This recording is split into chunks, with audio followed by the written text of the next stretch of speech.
Baiklah, Assalamualaikum warahmatullahi wabarakatuh. Kami dari kelompok 11 yang beranggotakan saya sendiri yaitu Ferza Azhara dan rekan saya Azhara Kurnia Fitri. Nah, untuk minggu ini kami akan membahas tentang bab 7 yaitu strategi planning. Nah, langsung saja agar kita lebih memahami lagi tentang apa itu strategi planning. Untuk pertanyaan pertama itu apa sih yang dimaksud dengan strategi dan mengapa suatu perusahaan perlu penerapan suatu strategi dalam menjalankan bisnisnya. Nah, strategi sendiri merupakan sejumlah tindakan yang terintegrasi dan terkoordinasi yang diambil untuk membudayakan kompetensi inti serta memperoleh keunggulan dalam bersaing. Perusahaan perlu menerapkan suatu strategi dalam menjalankan bisnisnya di mana agar dapat mencapai daya saing strategi dan memperoleh laba yang tinggi. Nah, daya saing strategi jangka panjang dan profitabilitas tinggi tersebut sangat tergantung pada kemampuan perusahaan, di mana perusahaan dapat menerapkan strategi guna mengembangkan dan mendayagunakan kompetisi inti yang baru lebih cepat dari yang dapat dilakukan pesaingnya dalam menirukan keunggulan bersaing yang dihasilkan kompetensi inti yang ada saat ini. Karena alasan itulah maka penting bagi sebuah perusahaan itu untuk menerapkan suatu strategi dalam bisnisnya. Nah, pertanyaan selanjutnya yaitu sebutkan dan jelaskan jenis strategi di level korporat dan beri masing-masing contoh perusahaan yang menggunakan strategi tersebut. Nah, untuk keempat strategi yang ada di level korporat itu, yang pertama ada single industry frames, yaitu perusahaan akan partisipasi dalam bisnis tunggal seperti yang diterapkan oleh McD, Ayam Bakar Wong Solo, Ayam Nyai Suharti. Yang kedua itu ada related di diversified industry, di mana perusahaan berpartisipasi dalam bisnis yang beragam tetapi masih saling terkait produk yang dihasilkan. Misalnya pada bisnis produk kesehatan seperti Procter dan Gamble Unilever. Nah, yang ketiga itu ada unrelated diversified industry, di mana perusahaan berpartisipasi dalam bisnis yang beragam yang tidak saling terkait antar produk yang menghasilkan, misalnya usaha bank, asuransi, manufaktur, perdagangan, perkebunan, peternakan, hotel, dan lain-lain. Nah, untuk pertanyaan selanjutnya yaitu apakah yang disebut dengan strategi kepemimpinan biaya dan apa saja resikonya bagi perusahaan? Strategi kepemimpinan biaya sendiri merupakan serangkaian tindakan integratif yang dirancang untuk memproduksi atau mengirimkan barang dan jasa pada biaya yang paling rendah relatif terhadap para pesaing dengan ciri-ciri yang diterima oleh para pelanggan. Nah, strategi kepemimpinan biaya ini memiliki resiko yaitu peralatan manufaktur pemimpinan biaya dapat menjadi usang karena inovasi teknologi para pesaingnya. Inovasi ini memungkinkan pemimpin biaya dapat menimbulkan resiko lainnya, di mana terlalu banyak fokus pada pengurangan harga yang dapat membuat perusahaan kurang memperhatikan kebutuhan pelanggan dan isu-isu yang berkaitan dengan dimensi pesaingnya. Nah, pertanyaan selanjutnya yaitu jelaskan kelima strategi tingkat bisnis dan masing-masing risikonya bagi perusahaan. Nah, kelima tingkat bisnis dalam strategi itu yang pertama ada strategi keunggulan biaya, di mana pada umumnya perusahaan mencari keunggulan bersaing melalui strategi keunggulan biaya yang menghasilkan dan menjual produk standar pada konsumen suatu industri, di mana profitabilitas tinggi dapat diraih saat perusahaan terus menekan biaya sehingga lebih rendah menjadi pesaingnya. Nah, resiko tersebut ada 3. Yang pertama itu kerugian keunggulan bersaing terhadap teknologi yang lebih baru yang dibeli atau dikembangkan pesaing. Yang kedua itu kegagalan untuk mendeteksi perubahan kebutuhan konsumen. Yang ketiga itu kemampuan pesaing untuk meniru keunggulan bersaing berupa unggulnya biaya melalui tindakan strategi mereka. Nah, strategi yang kedua itu ada strategi pembedaan atau diferensiasi.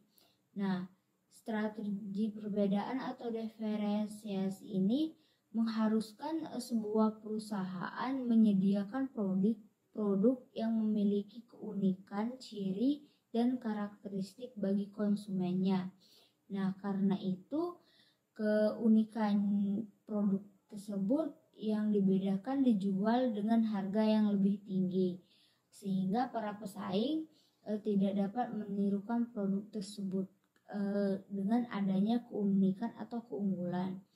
Adapun resiko yang dihadapi pada strategi pembedaan atau diferensiasi ini, yang pertama itu keputusan kelompok konsumen bahwa perbedaan antara produk yang dibedakan dan produk standar tidak senilai dengan harga tingginya produk yang dibedakan.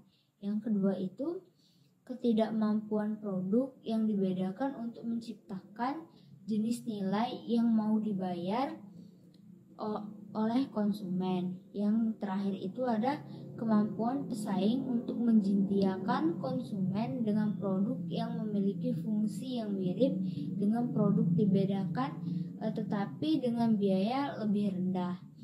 Strategi yang ketiga itu ada strategi fokus, di mana sebuah perusahaan menggunakan strategi fokus ini untuk melayani kebutuhan konsumen khusus atau segmen yang sempit dari suatu perusahaan. Strategi ini akan berhasil jika perusahaan memiliki kompetensi inti yang dibutuhkan untuk memberikan nilai bagi suatu kelompok konsumen lebih dari nilai yang diberikan oleh perusahaan yang melayani konsumen tertentu di seluruh industri. Adapun risiko yang dihadapinya, yang pertama itu kemampuan pesaing dalam menggunakan kompetensi intinya untuk lebih terfokus dengan cara melayani suatu segmen pasar yang didefinisikan dengan lebih sempit. Yang kedua itu keputusan dari pesaing tingkat industri untuk menggunakan sumber dayanya untuk melayani kebutuhan konsumennya yang khusus yang telah dilayani oleh perusahaan yang terfokus yang lebih terfokus tersebut. Yang terakhir itu penggunaan, pembedaan, dan kebutuhan di antara konsumen suatu pasar yang khusus dengan pasar keseluruhan. Nah, adapun strategi yang terakhir itu ada strategi biaya rendah atau pembedaan terintegrasi.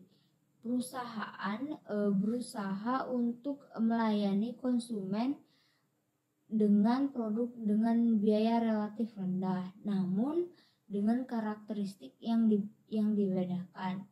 Strategi ini dapat menjadi alternatif dalam perekonomian global, yang dimana suatu perekonomian dimana semakin banyak perusahaan yang dapat mengembangkan kompetensi inti yang dibutuhkan untuk dapat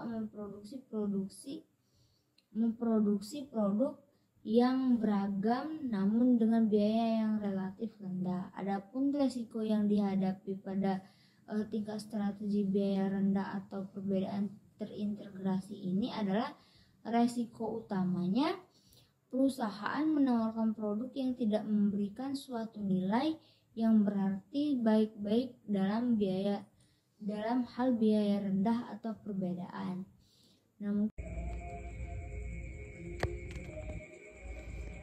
Baiklah, saya akan menjawab pertanyaan. Pertanyaan pertama itu, apa yang dimaksud dengan perumusan strategi? Nah, apa saja tahapan dalam perumusan strategi? Nah, yang pertama itu perumusan strategi yaitu suatu awal proses penyusunan atau tahap-tahap atau yang disebut juga dengan langkah-langkah ke depan untuk membangun visi dan misi organisasi dalam menerapkan tujuan strategi dan keuangan perusahaan serta merancang strategi untuk mencapai tujuan yang terbaik. Kemudian yang kedua, tahap dalam perumusan strategi. Nah, di dalam ini terbagi lagi menjadi 5 pembagian. Yang pertama, pengembangan visi dan misi. Yang kedua, identifikasi peluang dan ancaman eksternal. Yang ketiga, kesadaran atau kekuatan dan kelemahan internal, penetapan tujuan jangka panjang, kemudian perumusan strategi alternatif. Nah, untuk soal yang kedua, dalam tahapan manajemen strategi, bagian evaluasi kegiatan pokok apa saja yang harus dilakukan oleh manajemen perusahaan. Nah, jawabannya, para manajer sangat perlu mengetahui kapan strategi tertentu tidak berfungsi dengan baik. Nah, pada perusahaan, kegiatan pokok yang harus dilakukan oleh manajemen adalah yang pertama, mengkaji ulang faktor-faktor eksternal dan internal yang menjadi landasan perumusan strategi yang diterapkan sekarang ini. Yang kedua, mengukur kinerja. Ini bisa menjadi pengukur kinerja bagi perusahaan atau organisasi. Kemudian yang ketiga, melakukan tindakan korektif atau disebut juga dengan evaluasi strategi perlu dilakukan karena keberhasilan saat ini bukan merupakan jaminan untuk keberhasilan di masa yang akan datang. Kemudian untuk pertanyaan yang ketiga, adaptasi terhadap lingkungan bisnis perusahaan sangat dibutuhkan dalam perencanaan strategis. Namun, ada juga beberapa perusahaan yang tidak melakukan perencanaan strategis. Nah, mengapa dan jelaskan alasannya. Nah, menurut saya, banyaknya perusahaan yang tidak melakukan perencanaan strategis dikarenakan ada beberapa hal terkait. Yang pertama itu ada merasa tidak ada manfaatnya, sama seperti hanya membuang-buang waktu dan sumber daya saja. Nah, yang kedua itu tidak memiliki sumber daya manusia yang memiliki kecakapan dalam melakukan perencanaan strategis. Kemudian yang selanjutnya, puas dengan keberhasilan. Nah, sehingga tidak perlu melakukan perencanaan strategis lagi. Nah, faktornya juga, kemudian faktor selanjutnya yaitu terlalu percaya diri. Nah, kemudian selanjutnya takut dalam kegagalan, kemudian pengalaman buruk sebelumnya, atau terdapat kecurigaan terhadap hal tersebut. kemudian untuk pertanyaan yang terakhir, saya akan menjawab menurut saya manajemen strategis yang efektif itu seperti apa sih? Kemudian saya akan menjelaskan sedikit. Nah, menurut saya manajemen strategis yang efektif yaitu sejak dini memilih dan menganalisis peluang yang ada di masa yang akan datang, dan bagaimana perkembangan peluang tersebut dari waktu ke waktu, mempersiapkan rencana strategis jangka panjang yang membuat produk yang unggul agar dapat bersaing dengan kompetitor dan memiliki